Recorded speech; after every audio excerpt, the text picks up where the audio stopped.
Pharmacology for nurses, let's talk about lidocaine toxicity and what every nurse needs to know. Lidocaine is a local anesthetic and an antiarrhythmic that blocks sodium channels, preventing nerve impulses.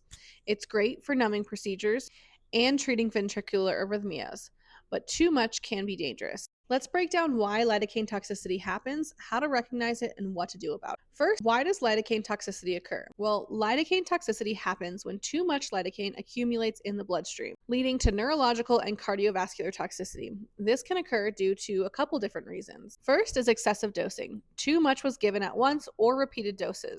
Another could be rapid IV infusion, causing high plasma levels too quick. We might also see this occur due to impaired metabolism, liver disease, or decreased clearance of the medication. And lastly, this could be from accidental IV injection of local anesthesia instead of proper infiltration. Before we move on, let's talk about the pathophysiology of lidocaine and that mechanism of action. Let's dive a little deeper. Lidocaine works by blocking sodium channels in the nerve and cardiac cells. In toxicity, excessive sodium channel blockade leads to a couple different things.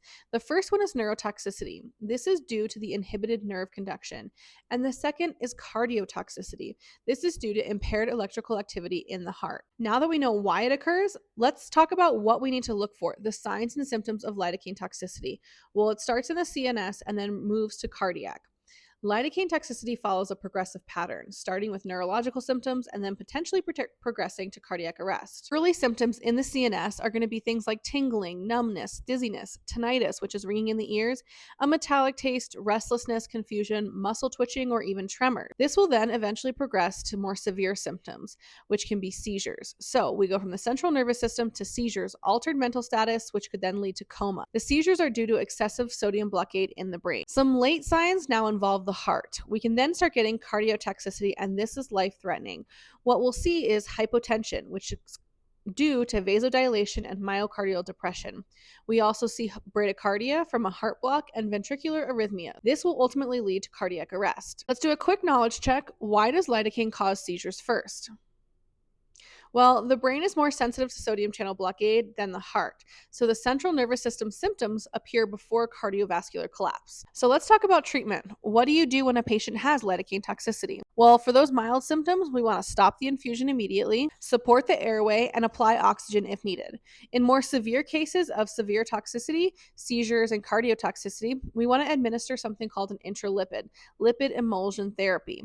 The lipid therapy will soak up the lidocaine, reducing its effect on the heart and brain. We also need to think about how we manage these seizures, typically with benzodiazepines. And don't forget to support cardiac function. You may need vasopressors if severe hypotension occurs. And then call on your CPR and ALS skills if cardiac arrest were to occur. Do a quick knowledge check with me. Why does lipid emulsion work?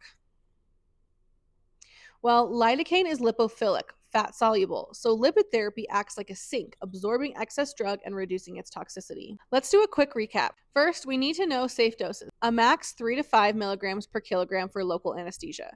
We want to watch for those early neurosigns like tinnitus, tingling, and metallic taste. We need to have resuscitation equipment ready to go when giving IV lidocaine. And if toxicity occurs, stop lidocaine, manage symptoms, and give intralipid therapy. Don't forget to share this with a fellow nurse who needs a refresher, and like, follow, share for more Pharm for Nurses.